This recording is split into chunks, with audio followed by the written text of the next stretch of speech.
우리가 이 골로새서 2장 20절에서 23절을 함께 읽었는데요.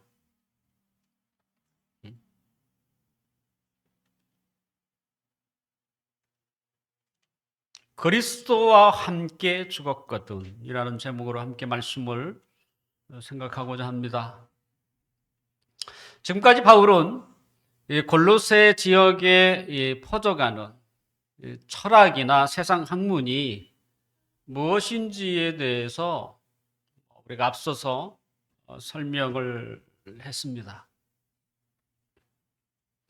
철학이 나오고 세상 학문이 나오죠. 왜 이게 중요할까요? 세상은 그냥 흘러가지는 않습니다. 더군다나 우리가 살아가는 사회가 좀 더 변화하고 발전하려고 한다면 그것을 움직이는 지식인이 있고 또 그들이 가지고 있는 사상이 있습니다. 그래서 그들은 끊임없이 발전하기 위한 여러 가지 이론을 제시하고 또 사상을 내놓죠.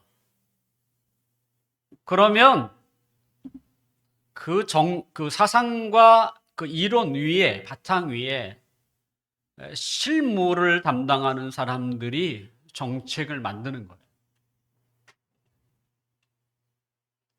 그러니까 이 세상이 그런 식으로 돌아가는 거예요. 그래서 자문위원, 정책위원들은 대부분 뭐예요? 교수들이에요. 학자들입니다. 그래서. 그러니까 정책은 그냥 나오는 게 아니고 그 정책을 만들기 전에 사상이라는 게, 때로는 이론이라는 게 있는 것이죠. 그렇게 해서 사회가 발전하고 또 한 국가가 변화하는 것입니다. 이것은 우리가 살고 있는 사회나 국가만을 이야기하지는 않습니다. 우리 개인 한 사람도 똑같습니다. 왜냐하면 하나님은 인간을 생각하는 존재로 만들었어요, 본래. 생각은 우리가 살아가는 삶에 보이지 않는 뼈대와 같죠. 그러니까 우리가 어떤 행동을 할 때에는 그 행동의 밑바닥이라고 할 수 있는, 거기에는 그렇게 행동하는 생각이 있는 것이죠. 그래서 좋은 생각을 가지고 때로는 훌륭한 생각을 가지고 있으면 훌륭한 삶을 살아가는 거예요. 그러니까 우리가 어떤 생각을 품고 사느냐는 굉장히 중요한 것입니다. 우리의 마음가짐을, 우리의 생활을 바꾸는 것이기 때문에. 생각하기 싫어하는 사람 있을 수 있겠죠. 그러면 그 사람들은 생각하는 사람에 의하여 끌려갈 수밖에 없습니다. 그러니까 다른 사람에게 끌려가기를 원치 않는다면 생각하라는 거죠. 근데 생각이라는 게 뭐겠습니까? 뭘 알아야 생각을 하는 거지. 그것이 철학이라고 불릴 수도 있고 사상이라고 부를 수 있고 때로는 정신이라고도 부를 수 있겠죠. 우리 개개인이, 우리는 일반적으로 이제 인격이라는 것으로 말하지 않습니까? 지정의죠. 지성이 있고 감정이 있고 그리고 의지가 있는 것이죠. 의지는 다른 게 아닙니다. 행동을 말하는 것입니다. 그 행동을 이렇게 행동하도록 움직이는 것이 뭐겠어요? 두 가지 아닙니까? 지성, 또 하나는 감성입니다. 감정이죠, 감정. 그런데 감정은 우리가 본다든지 만진다든지 이런 데서 나오는 느낌이죠, 느낌. 느끼는 것이죠. 근데 그 감정은 또 자주 변해요. 그래서 그 감정은 이 지성에 의해서 좀 조절이 필요합니다. 우리가 흔히 이 감정이 풍부한 사람 있잖아요. 이 감정과 감성은 좀 다른 것입니다. 감정이 풍부한 사람. 근데 이런 사람들은 뭐 어떤 행동을 하고 나서 후회를 많이 하는 사람이죠.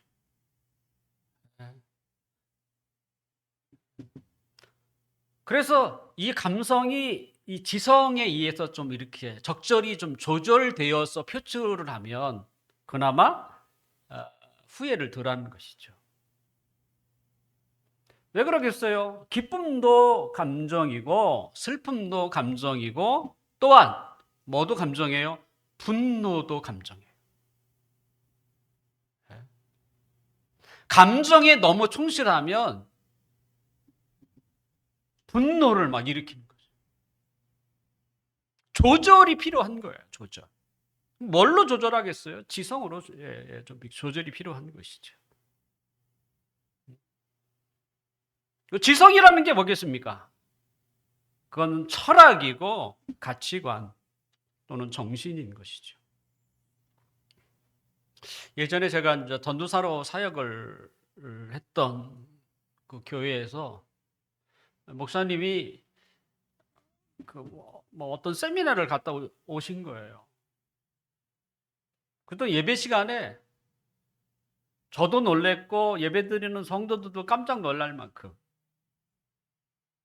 지금까지 자신은 목회를 잘못했다. 이런 고백을 하신 거예요. 그리고 짧은 것도 아니고 꽤 오랫동안 하셨는데 제가 보기에도 뭐 사람은 늘 부족하지 않습니까? 네? 뭐 완벽한 사람이 어디 있겠어요. 하지만 뭐 부족할 수도 있지만 우리 목사님이 무슨 뭐 크게 잘못했다고 저도 느끼질 못했어요. 근데 어느 날 와서 잘못했다. 나 이제까지 모태를 너무 잘못했다. 이렇게 얘기하니 저도 충격이었고 성도님들도 아마 충격을 받았죠. 왜 그렇게 되었을까요? 세미나라는 것 때문에. 세미나는 뭡니까? 일반적으로 한 주제를 가지고 2박 3일 동안 때로는 길게 3박 4일 동안 생각을 듣는 거예요. 생각. 계속 앉아서. 그래서 어떤 생각을 계속 듣다 보니까 이제 이렇게 그것을 통해서 자기의 지금까지 살아왔던 목회를 평가해 보니까 이건 목회도 아닌 거야. 그만큼 생각이 굉장히 중요한 거예요. 가치관이 그만큼 중요하다는 것이죠. 그러므로 골고새 지역에 퍼져가고 있는 것은 이러하튼 사람의 삶을 바꿀 수 있는 철학이고 사상이었던 것이죠. 자, 오늘 본문 20절을 함께 읽어볼까요? 우리 함께 읽어봅시다. 시작. 너희가 세상의 초동학문에서 그리스도와 함께 죽었거든 어찌하여 세상에 사는 것과 같이 규례에 순종하느냐. 세상의 초등학문, 모든 학문의 기초라고 할 수 있는 것을 이제 바울은 세상의 초등학문이라고 표현했어요. 그런데 20절 이제 그 뒤에 보면 규례가 나옵니다. 규례는 대부분 종교에서 가지고 있는 하나의 법칙, 전통과 같은 것입니다. 그러니까 세상의 그 초등학문이라고 하는 세상의 정신이 교회로 들어올 때는, 그죠? 교회를 들어올 때는 어떻게 들어오겠어요? 종교의 이름으로 들어옵니다. 왜냐하면 교회가 세상에 그대로 들어오면 우리가 조금 뭐 세상인데 우리가 왜 받아? 그렇게 생각하거든요. 그러니까 어떻게 해요? 세상의 정신과 세상의 철학이 교회로 들어올 때는 하나님의 이름으로 또 성경 또 종교의 이름으로 들어오는 거예요. 그래서 우리도 거기에 뭐 눈치채지 잘 못하도록.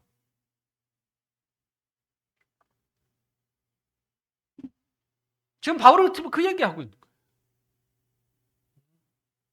세상에 기초가 되고 있는 그 철학과 정신이 골로새 지역에 있는 교회에게 규례라는 것으로, 때로는 율법이라는 것으로 들어온다는 것이죠. 자, 우리나라에도 뭐 저희 교회는 뭐 그거 하지 않습니다. 뭐 하지 않기 때문에 이렇게 말하는 건 아니고요. 새벽 기도회죠, 사실은. 새벽 기도회는 한국 교회를 부흥시키는데 결정적인 역할을 했어요.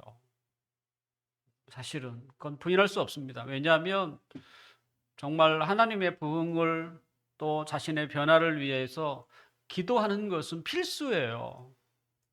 기도 없이 어떻게 우리가 변화하고 또 교회가 거룩해질 수 있겠습니까? 그건 말도 안 되는 얘기입니다. 왜 그러면 기도가 중요한가? 그것은 뭐예요? 우리의 힘으로 살지 아니하고 하나님이 주신 힘으로 살겠다는 거잖아요. 그게 기도예요. 그러니까 기도 안 하는 사람은 어떤 사람인 거예요? 나 하나님 그렇게 필요하지 않아요. 현재 나는 하나님의 그 도움이 그렇게 필요하지 않습니다. 이렇게 생각하는 사람이 있죠, 사실은. 하지만 기도를 즐겨하는 사람, 그 사람은 뭡니까? 매 순간마다 때로는 삶을 살아가는 데 있어서 하나님의 도움을 구하는 사람이잖아요. 한 사람의 변화와 삶에도 기도가 중요한데 그 사람들이 모여있는 교회, 그 공동체, 당연히 뭐예요? 기도가 필요한 것입니다.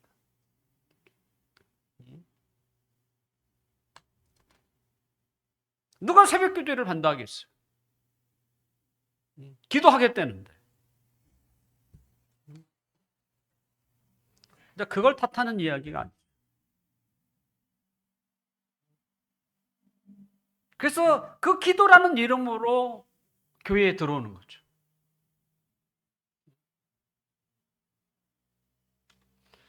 문제가 뭐겠어요? 기도하는 게 문제가 아닙니다. 뭐 새벽에 기도하는 게 잘못된 것도 아니죠. 그럼 뭐가 잘못됐느냐라는 거죠. 원래 기도하려고 한 거잖아. 그런데 새벽 기도를 하고 안 하고 이제 잣대가 된 거예요.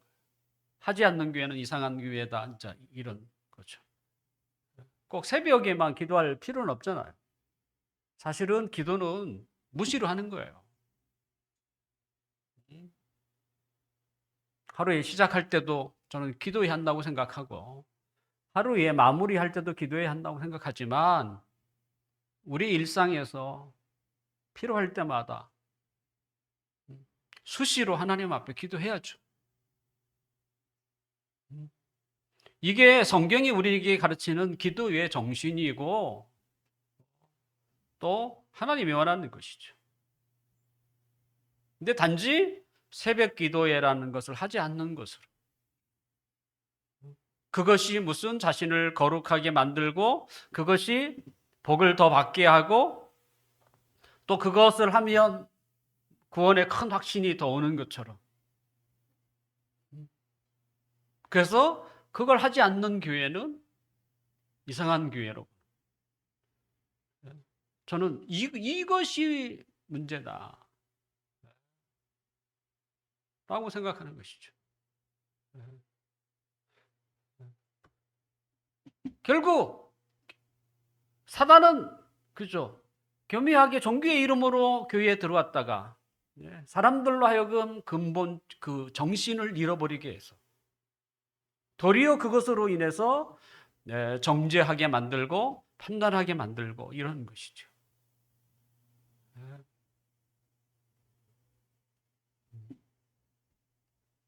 이것이 바로 사단이 노리는 것입니다.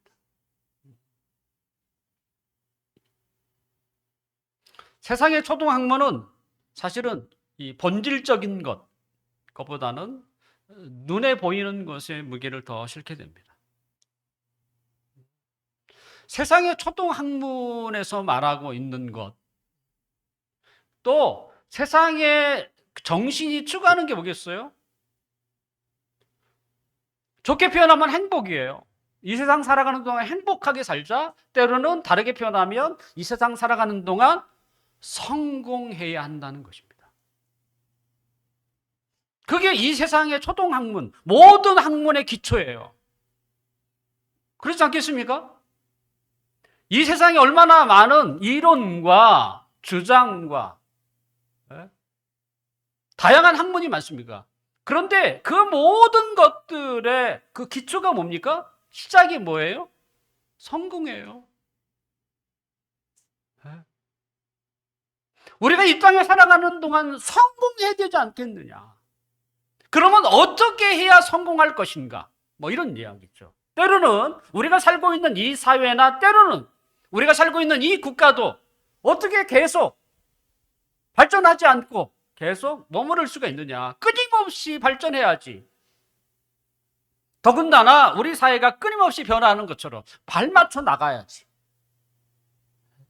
발맞춰 나가려면 뭐가 더 필요한 거예요? 거기에 따른 어떤 철학이 필요한 거예요. 그래서 이 세상의 그 성공 법칙 중에 만번의 법칙이라는 게 있습니다. 만번의 법칙. 그러니까 전문가들이 성공한 사람들을 좀 이렇게 연구를 해서 자세히 이렇게 탐구해 봤더니 그들에게 하나의 공통점이 있었다는 거예요. 그게 만번이라는 것입니다. 만번. 그래서 만 시간이 얼마나, 만 시간을 들이면 거기에 달인이 된대요. 그러니까 만 시간을 들이기 전에 그만두는 거죠. 그럼 전문가가 안 되는 거예요.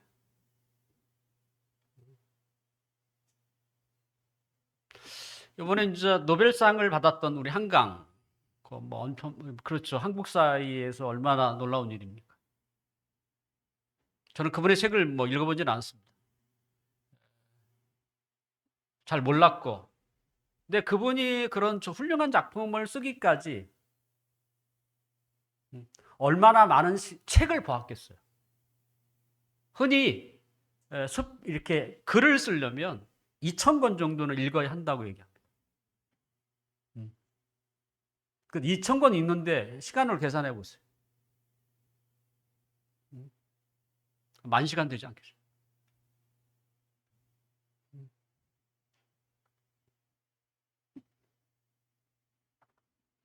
그래서 10,000시간을 투자해야 달인이 되고, 그 다음에 또 이런 것도 있습니다. 10,000번 외치면 성공한다는 것입니다. 그래서 성공한 사람들 보면 끊임없이 자기에게 이제 주입이죠. 나는 성공한다. 나는 성공한다. 이걸 계속 주입하는 거예요. 그래서 10,000번을 외치면 성공한다. 제가 이렇게 얘기해도 여러분들은 아마 이건 제 얘기가 아니에요. 10,000번의 법칙, 여러분 스마트폰에 치면 막 수두룩해 나오는 게 그거예요.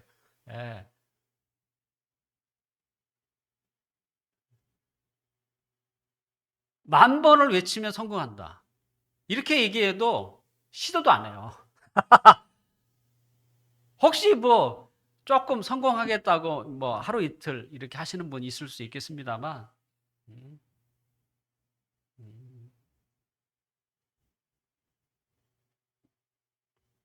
이게 뭡니까?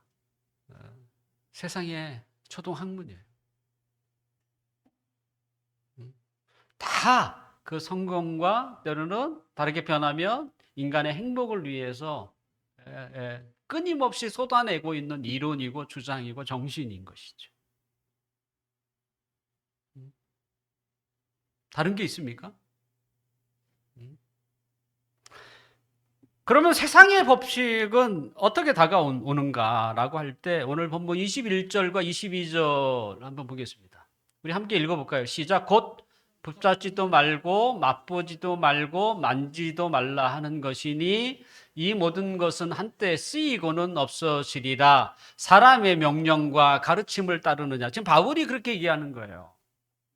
이 세상의 초등 학문의 학문이 교회에 들어와서 교회 안에 규례라는 이름으로 너희가 거기에 붙잡혀 살고 있는데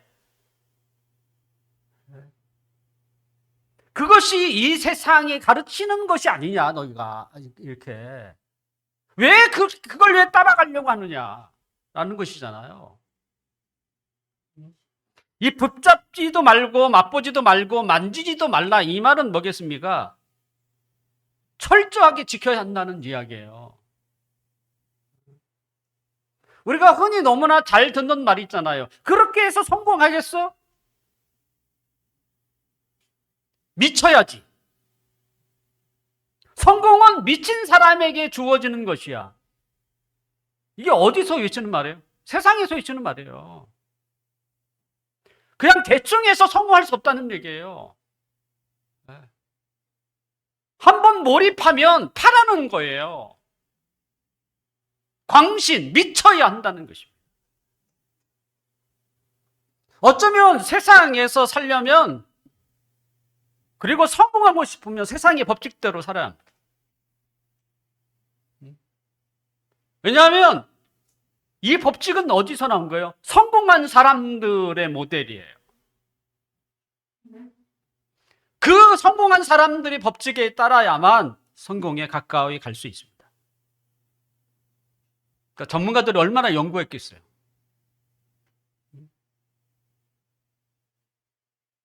어디에 위치해야 합니까? 결과적으로 피나는 노력. 성공하려면요, 피나는 노력해야 돼요. 때로는 수고, 그 다음에 인내도 있습니다. 참아야 합니다. 비전도 있어야 되고요. 때로는 모험을 걸 수도 있어야 되고. 또한 뭐가 있어야 돼요? 행운도 필요해요.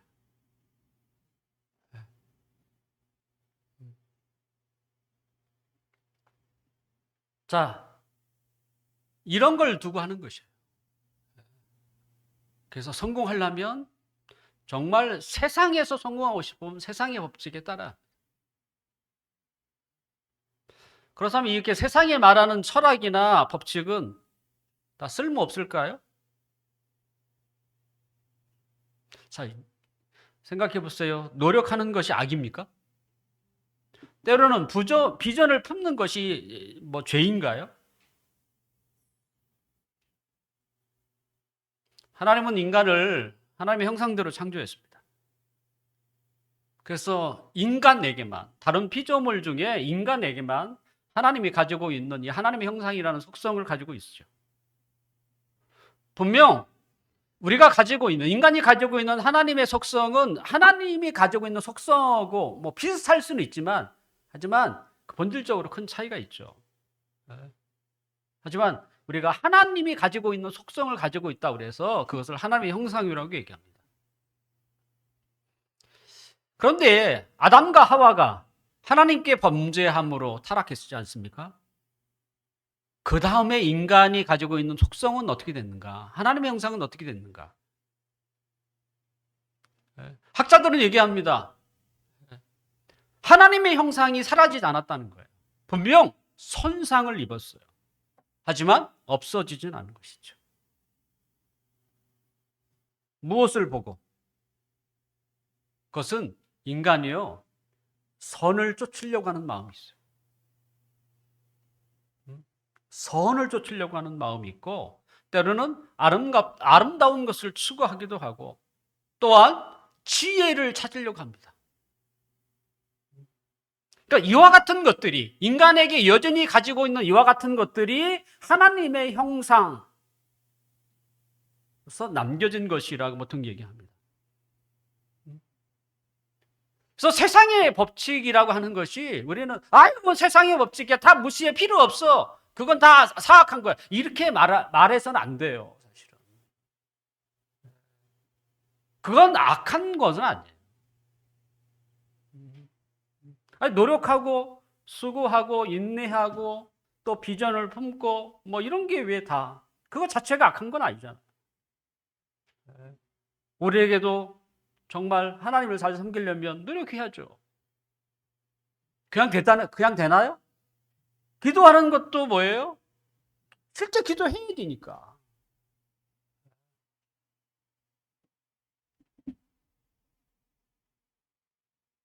오늘 보면 23절 함께 봅시다. 23절 한번 읽어볼까요?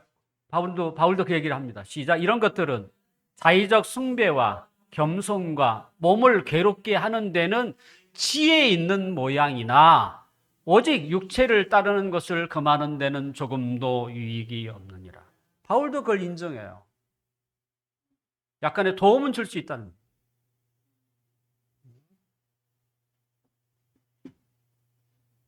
종교적인 규례와 세상의 규칙은 구원을 얻는데, 우리가 새 생명을 얻는 데는 전혀 유익이 없습니다. 하지만 인격의 완성, 때로는 모범적인 삶을 살고 또 지혜를 얻는 데 있어서는 유익해요. 도움이 없는 건 아닙니다. 인격을 완성하는 데는 도움이 돼요.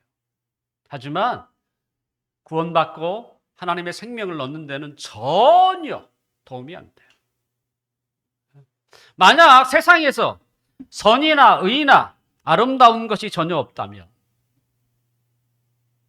그것은 지옥 아닙니까? 하물며 일명 깡패 세계에도 뭐가 있어요? 선한 게 있어요. 의리. 네, 의리가 있어요. 그나마 그런 것들이 있기 때문에 이 세상을 살아가는 사람들에게 있어서 희망은 있다, 이렇게 얘기하는 것입니다. 동물 세계처럼 양육 강식, 강한 자만이 살아남는다, 이런 법칙이 인간 사이에서 적용된다면 힘없고 약한 사람들이 어떻게 살겠습니까? 하지만 다행스러운 것은 인간에게 하나님의 속성이 여전히 남아있다는 거예요. 사람을 사랑하려고 하고, 지금 신자에게 하는 게 아니에요. 불신자에게도 다른 사람을 용서하는 마음도 있고 선한 것을 추구하려고 하기도 하고. 분명 우리가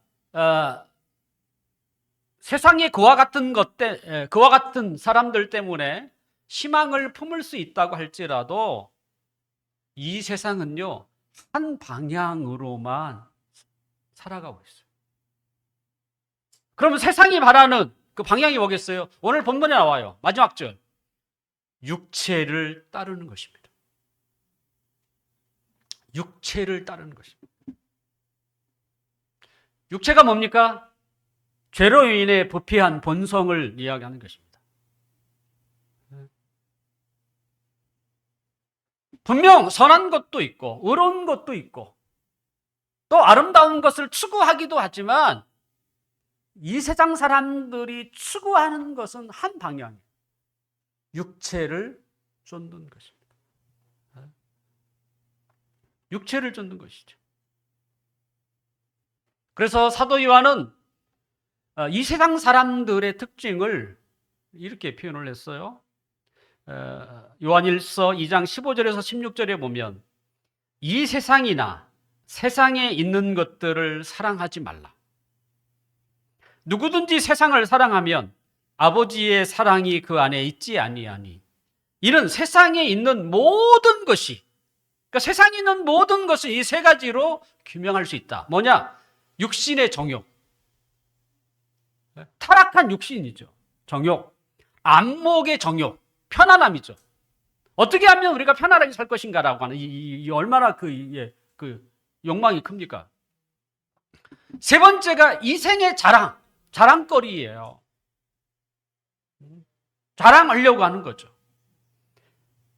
이건 다 하나님으로부터 온 것이 아니라 세상으로부터 온 것이다. 이렇게 얘기합니다.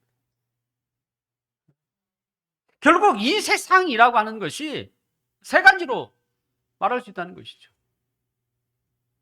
죄악된 본성을 가진 육체의 정욕, 편안하려고만 하려고 하는 것, 때로는 자랑만 하려고 하는 것. 여기에 다 포함된다 이렇게 하는 것이죠. 자, 그러면 우리가 왜 이런 것들을 그죠? 따르지 말아야 하는가? 왜 이런 것들을 따르지 말아야 하는가? 그것은 한때 쓰이고 없어지는 것이기 때문입니다. 한때 쓰이고 없어지는 것이죠. 그게 22절에 소개되어 있지 않습니까? 한때 쓰이고 없어지는 것들. 영원하지 않습니다. 자, 우리의 육체. 그동안 육체의 욕망을 그렇게 쫓아서 살려고 했고, 나름대로, 그죠? 풍족하게 살았다고 할지라도, 육체가 죽으면 어떻게 돼요? 다 없어진다는 것입니다. 그러니까 한때는 필요했어요. 하지만 우리의 육체는 영원하지 않아요. 죽는다는 것이요. 죽게 되면 그것은 다 필요 없는 것이라는 얘기죠. 다 필요 없는 것이라는 것이죠. 그래서 이 세상에 살아가는 사람들은 모든 사람은 아닐지라도 대부분의 사람은 이 세상밖에 없습니다. 죽은 다음에 생각하지 않습니다. 그들의 눈에는 오직 이 세상밖에 없는 거예요. 그냥 이 세상에서 살아가는 동안 아까 행복하게 살든지 편하게 살든지 안락하게 살든지 이거밖에 없는 거야. 그들에게 저 세상은 없는 것이죠. 그래서 이 세상을 떠날 때 그들은 두려워하는 거예요. 낯선 곳을 가기 때문에 두려울 수도 있고, 또 한 가지는 뭡니까? 남겨둔 것을 가지고 가지 못한다는 그 두려움이 있는 것이죠. 그래서 대부분 사람들이 죽을 때 후회하는 게 그거예요. 영영 오랫동안 쓸 줄 알았던 거죠. 하지만 영원할 수 없고 죽음 앞에 그는 깊이 후회하는 거죠. 이렇게 죽을 바에 내가 그렇게 왜 악착같이 살았는가? 대부분의 사람들이 그런 자기의 삶에 대한 반성을 하잖아요. 하지만 이미 늦었죠.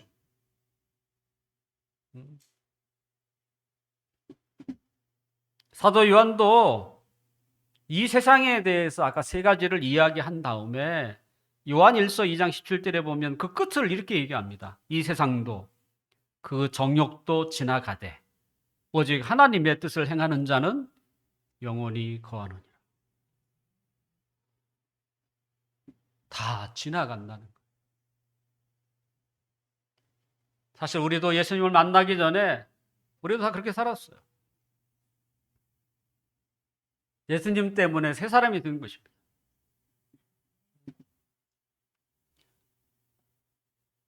우리도 세상의 사람들이었잖아요. 똑같이 성공하고 싶었고, 행복하고 싶었고, 편안하고 싶었던 거죠. 그게 우리의 살아가는 가장 큰 목적이었어요. 누군가가 왜 그렇게 사느냐, 때로는 누군가가 우리에게 왜 이렇게 공부하느냐라면 그거밖에 없어요. 성공하기 위해서 행복하고 싶었어요. 이것밖에 없었어요. 하지만 우리가 예수 그리스도를 믿을 때에 우리의 옛사람은 어떻게 해요? 그렇게 살던 우리는 죽었다는 거예요. 죽었고. 그리고 예수 안에서 새 사람이 되었다는 것이죠.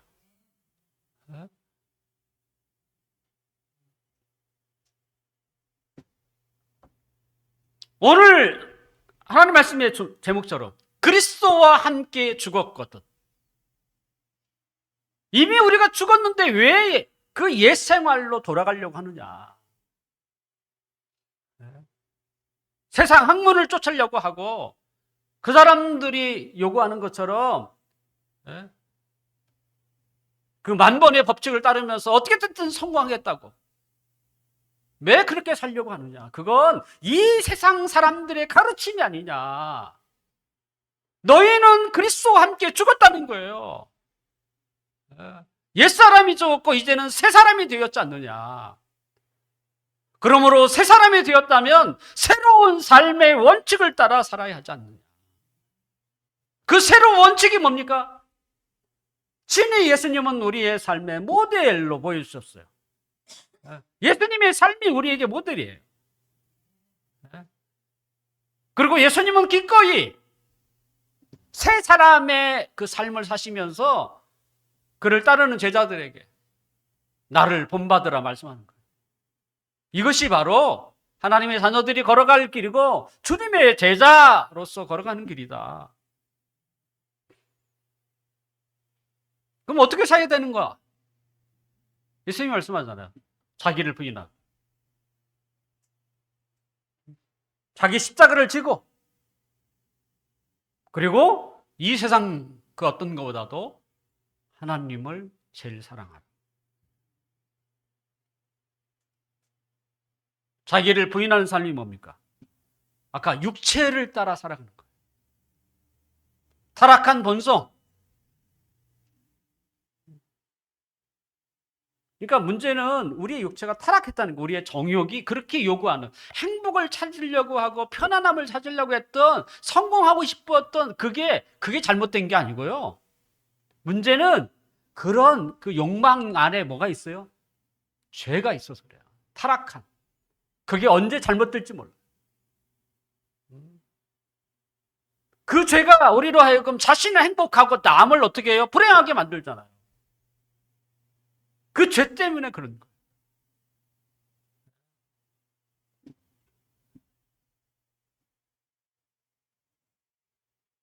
예수님은 하나님을 가장 사랑했죠.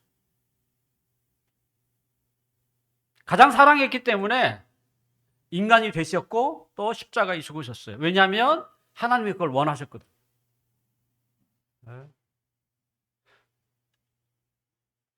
이제 말씀을 마치려고 합니다. 하나님 우리에게 원하시는 게 뭐겠어요? 옛사람의 삶을 버리고 새 사람의 삶을 살라는 것이죠. 이 세상 사람들이 살고 있는 세상 초등학문에 따라서 살려고 하는 그것을 버리라. 그건 죽으면 다 사라지는 것이다. 그걸 예수 그리스도의 십자가에 못 박아라. 여러분 죽어야 한다.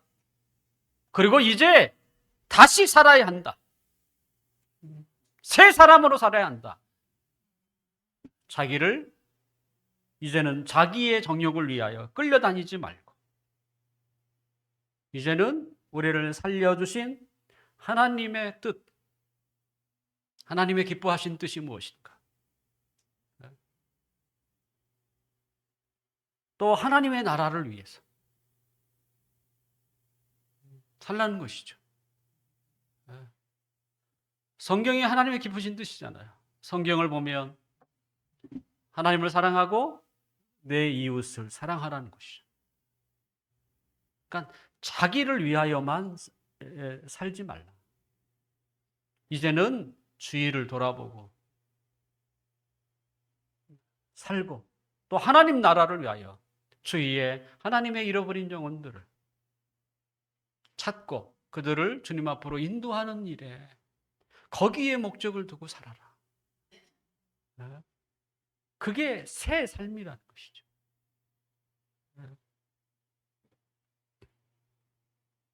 그것이 하나님을 사랑하는 사람들이 살아야 할 삶입니다. 사랑하는 형제 자매 여러분, 아직도 우리가 교회를 다니면서 또 하나님의 자녀라고 하면서 옛사람이 죽지 않았다면 우리의 옛사람을 십자가에 매 다십시오. 그리고 이제는 내가 하나님이 주시는 힘으로 하나님의 기쁘신 뜻과 하나님 나라와 하나님의 영광을 살겠습니다. 왜 이게 중요하겠어요? 이것은 영혼, 죽어도 하나님이 그것을 인정해요. 잠깐 있다가 사라지는 것에 우리의 에너지를 쏟지 마시고 영원한 것, 좀 더 가치 있는 것, 거기에 우리의 에너지와 우리의 삶을 드리는 우리 모두가 되시기를 주님의 이름으로 축원합니다. 기도하겠습니다.